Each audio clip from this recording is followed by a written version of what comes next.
Okay, I think we should move now to the, if you like, the business end of our morning, which is the ballot paper.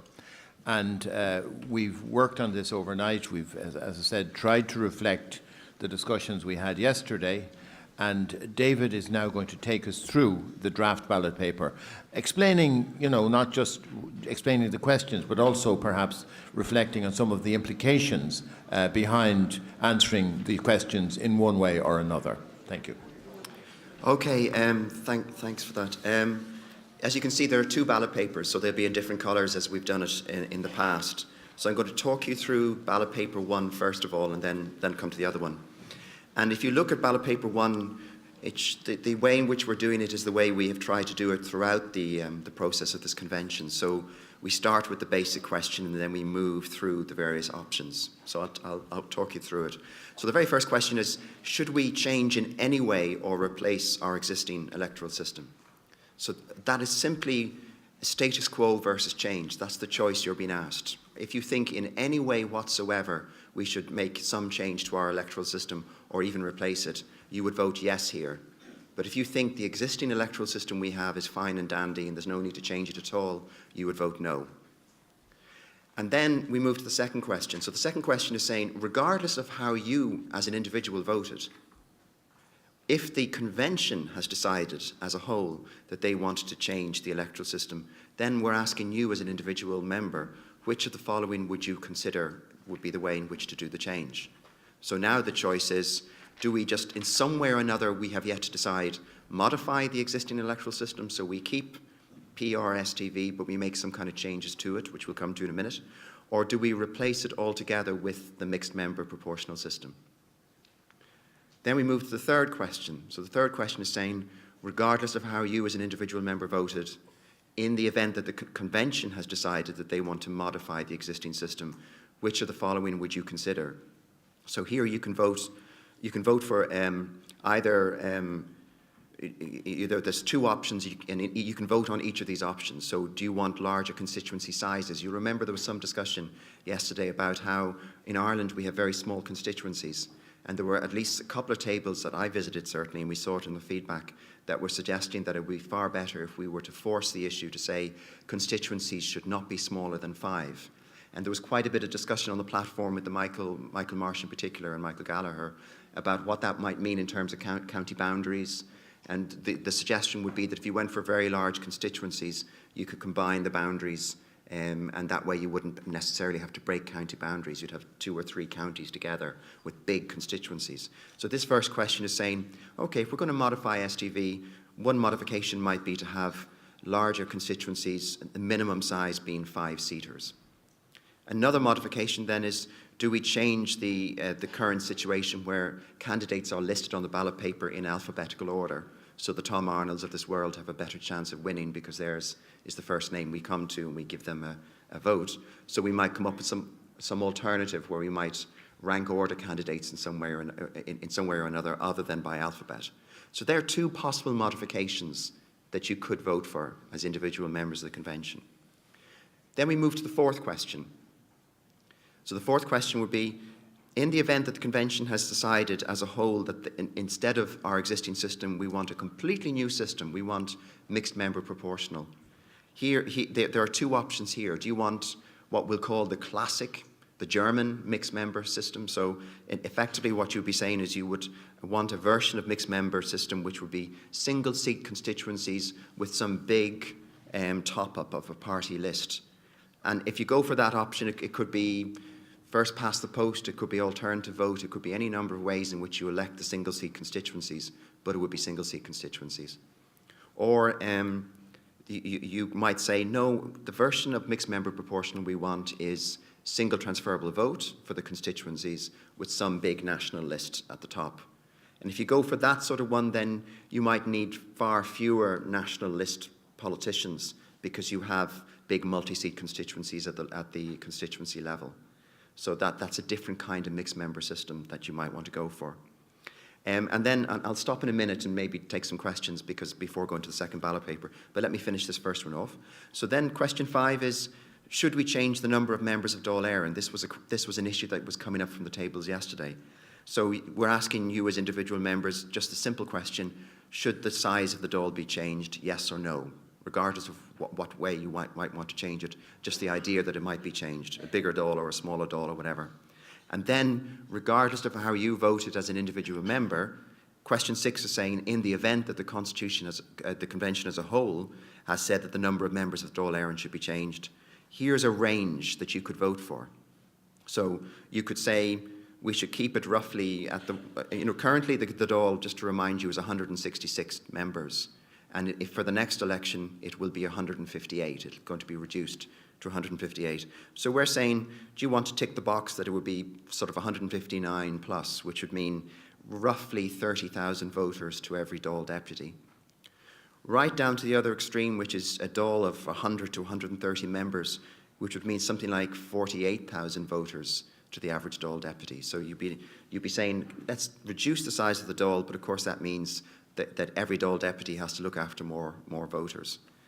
So that's the first ballot paper. The second one goes to a whole set of other issues, but maybe if I pause for a second on this one. Yeah, I think there are sufficient number of issues here that people will need to ask questions. Charlie, and then Tom. Thanks. Just very briefly, David, through the chair. I'm a little concerned about the words "in any way." Should we change in any way? Question number 1. That assumes that the convention would have to vote yes in order to effect question number 3, the larger constituencies and the change in alphabetical order. I would contend, in order to effect number 3, or in order to trigger question number 3, we really don't have to change the existing PR-STV electoral system at all, nor indeed do we have to change the constitution in respect of changing the alphabetical order on candidates in the ballot paper. So I'm just a little concerned about changing in any way on the basis that I would suggest that the vast majority of the people wish to change in some way, but not radically change the PR-STV electoral system, and that we could in fact, send out the wrong message. Thank you. Okay, we'll go to Tom next. We'll take about 3 or 4 comments and then we'll go back to David. Thanks, Chairman. Question number 6. The middle box, if it were to be ticked, I think could be taken by government as, we're happy at 158. I think if the heading there were less than 159, it would give more food for thought if the government had to consider that issue. Thank you. Okay, thank you. Deirdre and then Angus and then Joanna. Okay. Hi, Deirdre Donaghy. Just on question 1, would it be possible to change it, instead of saying change in any way or replace, could we possibly split those to get a clearer view of who wants to keep STV but change it, and who would prefer a different system? Because at the moment they just get lumped in if you want any kind of change. I know that it goes in more detail further down, but I think that's a very significant headline. I'm not sure I'm understanding. Could you just clarify again what you're saying? Well, at the moment it says, should we change in any way or replace our existing PRSTV? And yes, no. So if you want to, it doesn't then distinguish between people who want to keep STV but change it, and those who want to change, those who want to replace it. So if that could be 2 different questions, maybe. Okay, we'll be considering these as we go. So Angus, comment, and then. Deirdre covered the first part. Was literally that first question should be 2 questions, and the second point is on question 2. Some of the wording there in the options are a bit vague. A modified version of single transferable or some form. They are vague, and I'm not saying that we necessarily have the answers, but kind of if that could be tightened up, or what are the forms or the versions that we're talking about. Okay. We'll take John while the mic is there, and then we'll go to you, Joanna. John Crotty. The question 6, I think that should be number of TDs per the population. Because if the population doubles tomorrow or halves tomorrow, these figures are not doing what they're meant to do. So if you put down the question as 20 to 30,000 or 40 to 80,000, it would be more long-lasting. Thank you. Okay, thank you. Joanna? Well, I'd like to very much agree with the point made by Deirdre and also Charlie. The way the ballot paper is presented at the moment, I would be very concerned that even if most people wanted to, if people were effectively wanted to keep STV, if they were to vote for any kind of change, the headline in the papers would be convention votes to change the electoral system. And I think there should be a question where basically people should be able to say yes or no. Do you want to replace the electoral system, the PRS-TV, yes or no? And then it should go on to if you want to, if the convention votes to replace it, then it should go and have the options.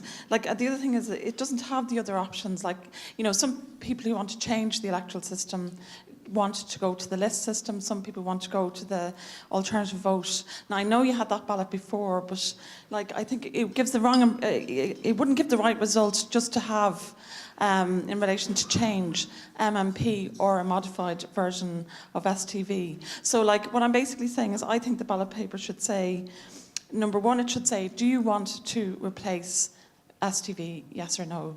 And then the next question should be, in the event the convention vote for change, which would you choose? And then the options should be given as we did it in the last time, including list, alternative vote. And then if you don't want to change the electoral system, do you want to modify it, yes or no? And then the options about large constituency.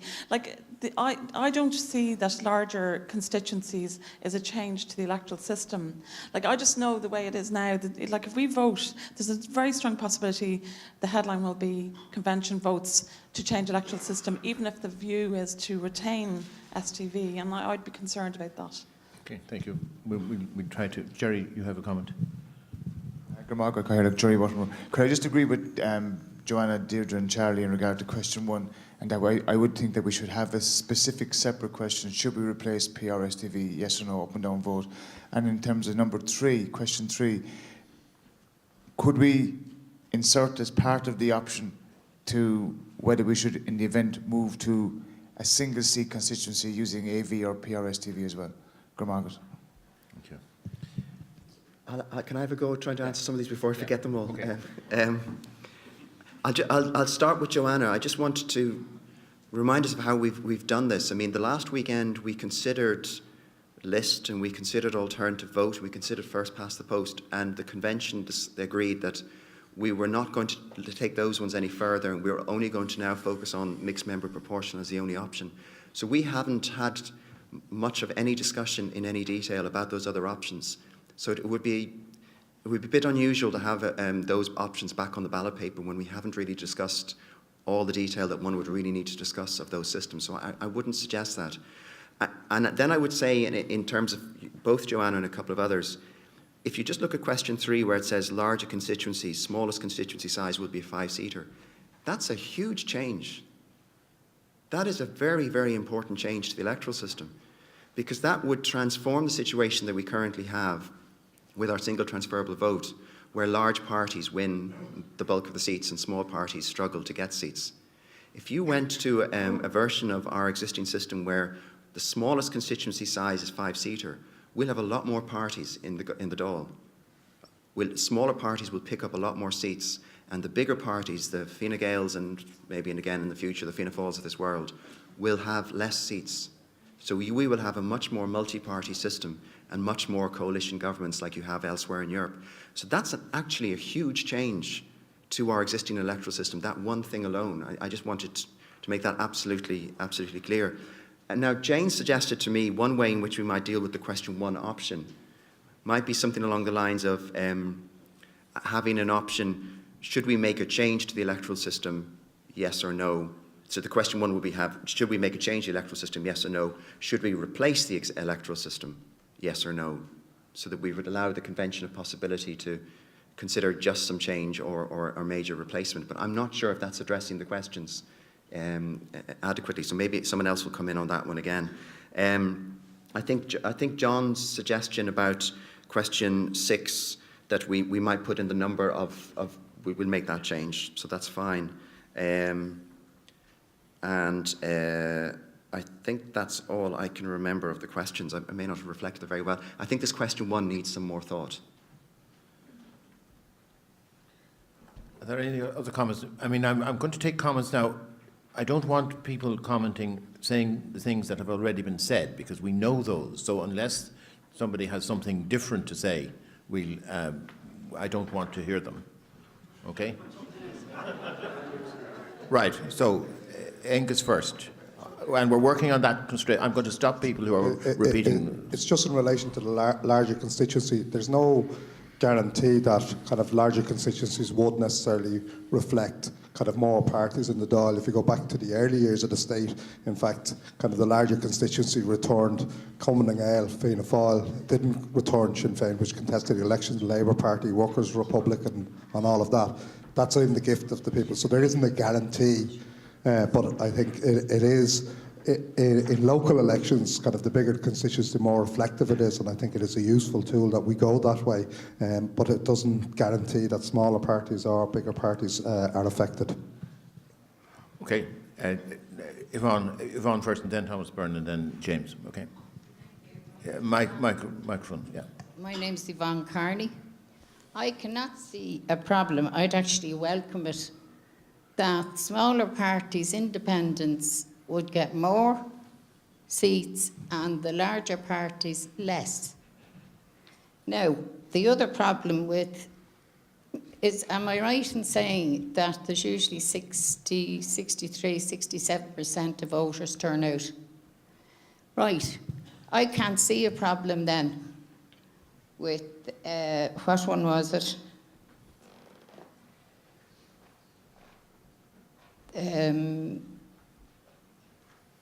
There was something about, sorry, I've forgotten the thread. Okay. Maybe we might come back to you, Yvonne, when you picked it up again. Please? I if that's didn't okay. write it Thomas, down. could you take what? Yeah, Gormaga the here. Look, just my kind module ceist sé agus ein thím leis an nachrú tá le déanamh ach an féidir leat an dára de chuir le chéile. If na figurí a méid tuachta dála agus an déanra a héin leis na figurí sin. So beidir an beic an dára níos fearr. Yeah, we can do that, yeah. Okay. Okay. Did I see? Yeah, James first and then Ideen. Yeah.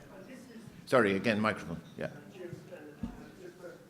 It's different. Yesterday we spoke about the flawed registration system that's in place in this country. You know, as citizens, we owe certain duties to our state. We pay taxes, we enlist for jury service, etc. And I feel there should be an obligation on people to register to vote. And I would like to include there on ballot paper number 2 what other electoral system related changes should be considered. Maybe the compulsory registration at 16 or 17 years of age. Right. I mean, we're not yet discussing I know, 2, but but I mean, however, you're making sometimes you have your should point happen. made. Okay, fine. Ideen, please.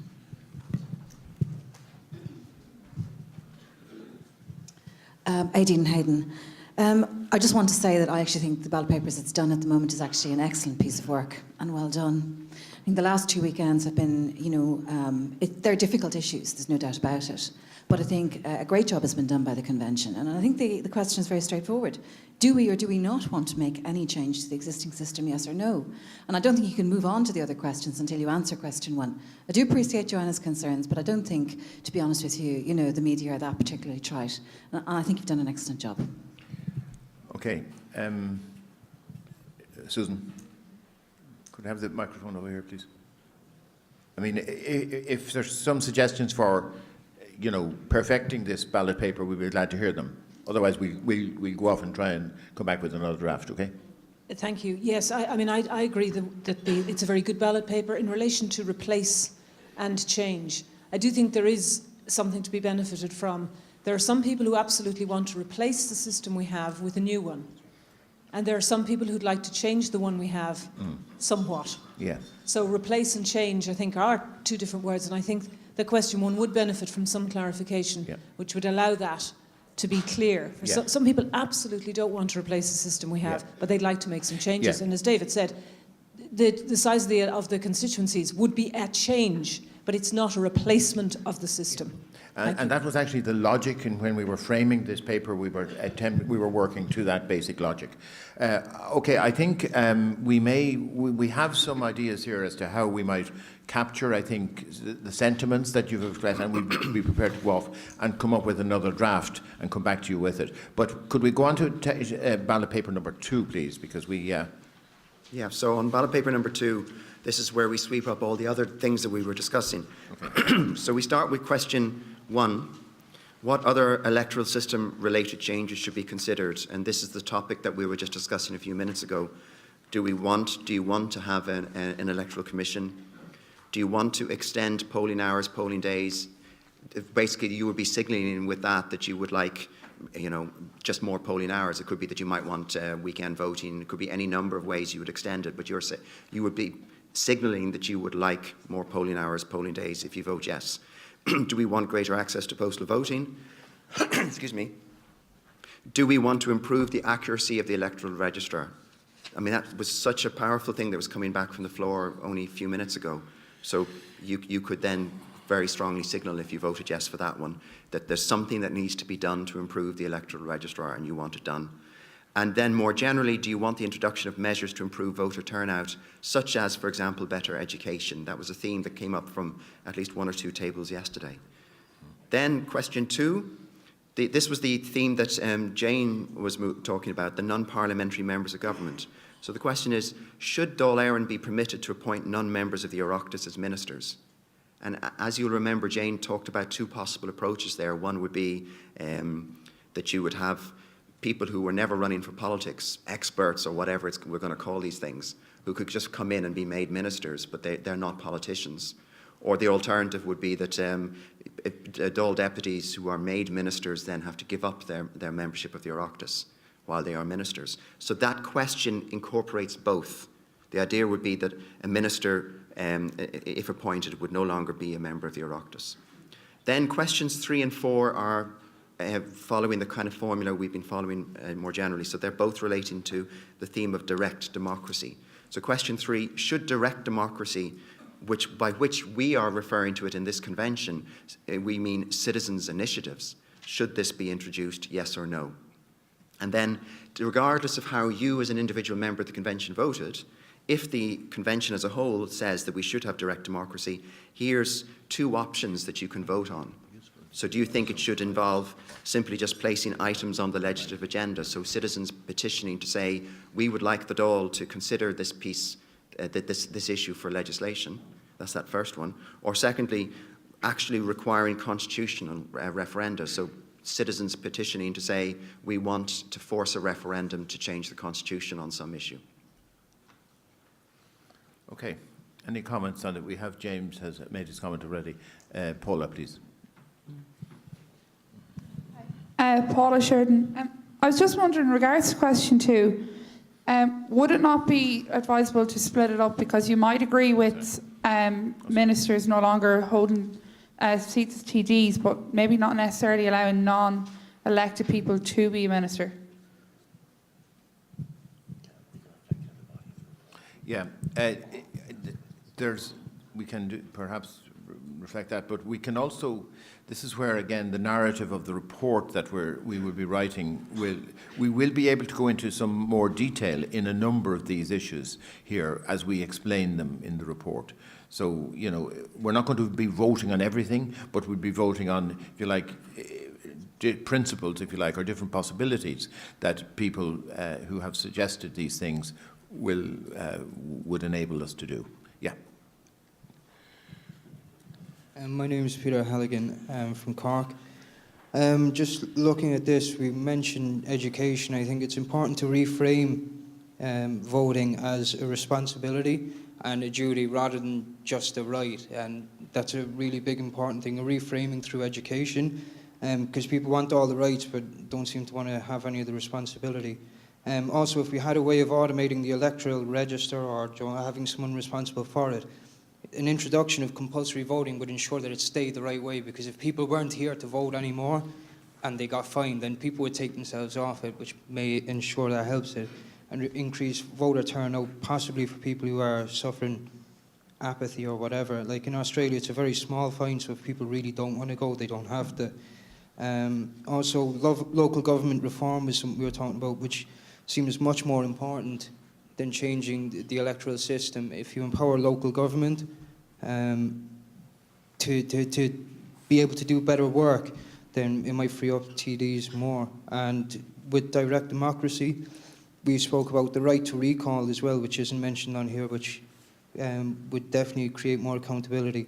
And also, on question 4, a petition for a debate. So it wouldn't just be for legislation, but a lower number to have something debated in the Dáil, or to require a response from the Taoiseach might be an idea as well, which would increase people's voice or being heard.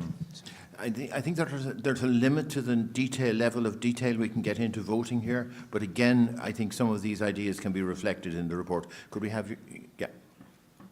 Yeah. Okay. Lydia Peppert. I'm just looking at extending the polling hours or the days. The last election that we had, they actually cut polling hours, and they've done a lot of people out of their vote. If people had to travel to work, they weren't able to vote on the day. So apart from extending it, could we have proper hours either from 7 to 11 for every vote? It doesn't matter what it's for. Yeah. Okay. I mean, again, that's the level of detail which I think the report could reflect. If people vote on the principle, then, we can say, for example, this would mean. Pat. Chairman, thanks. Pat Hunt here again. I think we should also put in an additional question, perhaps between question 1 and question 2, and that's over the issue of whether or not a minister should resign his basically his TD seat, or should I say give up his TD seat. His or her. His or her, excuse me. Sorry, Chairman. His, her, or her seat, exactly, to take up the ministerial position. It was a topic that was debated quite heavily over the weekend, and I think the level of debate should be at least reflected in the ballot paper. My final point is in relation to question 4. In the event that the constitutional conventions, regarding placing the items on the legislative agenda, surely any person in this room, any citizen, can affect that through successful lobbying of various ministers, various governments, etc. So my point is it really something we should be looking at this moment in time? Because in fairness, a particular interest group, a particular lobby group in any state, in any member state of the European Union, can actually successfully lobby government to actually change or propose draft legislation and actually try and get it enacted. Thank you. That point was made in the course of the conversation yesterday, that the Irish political system is sufficiently small that perhaps people may feel that they don't need mechanisms of direct democracy, but that's your point as well. Over here, Katrina. Look, in point 1, I think we should be adding in stronger constitutional protection on the right to vote. Sorry,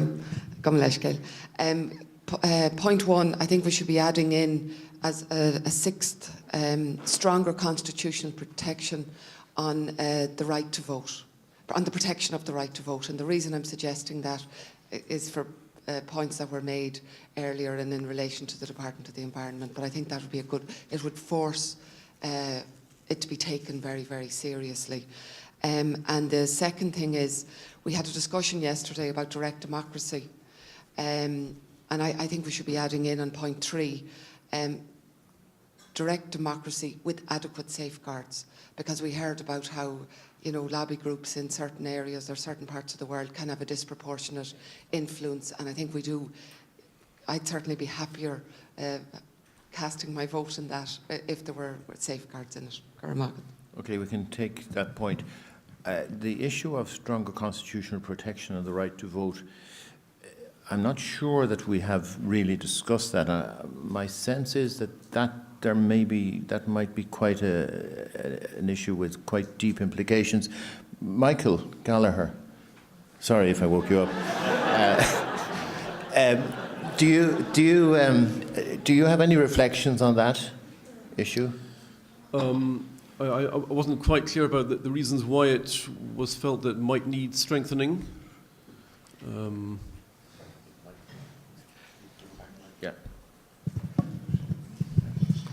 Well, so that government departments, our electoral commissions, take their job very seriously in relation to all aspects of voting.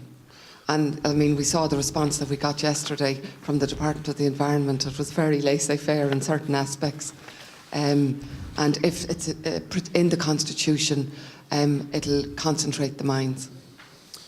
Yes, I mean, I think I don't have the Constitution with me. I think the right to vote is already guaranteed. Is more what we're thinking of is the ability to exercise that right, which could be guaranteed or effected by adequate administrative support. And while that's certainly important, I'm not sure that the Constitution alone is the place to do that. I think if there were an electoral commission, as everyone hopes there will be, and if that were doing its job properly, I would hope that would deal with the problem.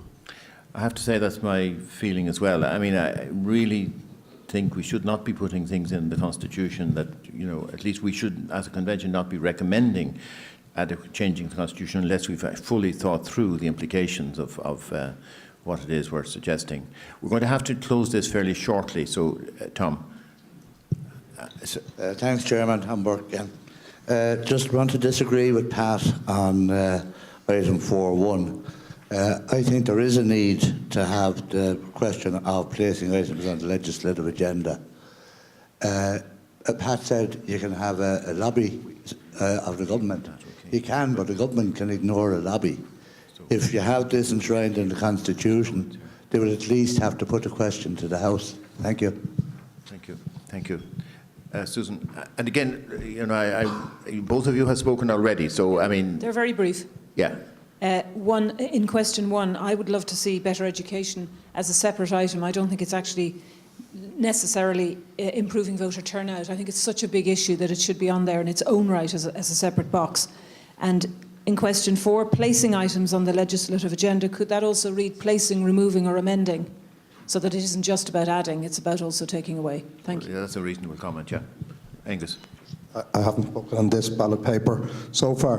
The table yesterday, our table here, there was a lot of emphasis on an adequate threshold for the direct democracy proposal that's there, and that type of safeguard, so that you don't have lobbyists kind of having the undue influence, or kind of a low number of the electorate kind of putting forward a proposal and then having continuous referenda. So that was one of the key ones. So you don't have the likes of tobacco industry or that. The second point is just to support what Katrina was saying. It's not just that the right to vote, we have that in the Constitution, but that there's an obligation on the state to help citizens exercise that right, and then the Electoral Commission and everything else would flow from that, because that would be the state or the legislature, the executive, ensuring that kind of there is nothing to hamper citizens exercising that right. At the moment, there is, if you don't have a proper register, kind of if the polling booths aren't open long enough to allow all citizens to cast their votes, if there isn't a proper postal vote system. You know, they're the things that would flow from the state having to allow you or to give you the obligation to exercise that right. Yeah. Okay, I think some of these comments in this later part of the discussion are likely to be dealt with, certainly in the narrative of the report. We will also try to, I think, in perhaps re-looking at this ballot paper number 2, try to perhaps change it in some ways or other to reflect some of the comments as well. In terms of the first ballot paper, we've been working up here to see can we come up with a form of words which reflects the conversation earlier, and Art is going to suggest. Yeah. Okay, I think it's very clear that we'll replace question 1 with, we'll break it into 2 questions. Should we change our existing PRS-TV electoral system? And then a second question, should we replace our existing PRS-TV electoral system as well? And in question number 6, then John Crotty and Thomas Byrne's point about the numbers and the electorate, we can both put those in the table as well. And I think that might reflect the views expressed by the members. And in terms of, David, do you have any comments on any of the comments, if you like, made, and how it might bring about some suggested changes in the second ballot paper?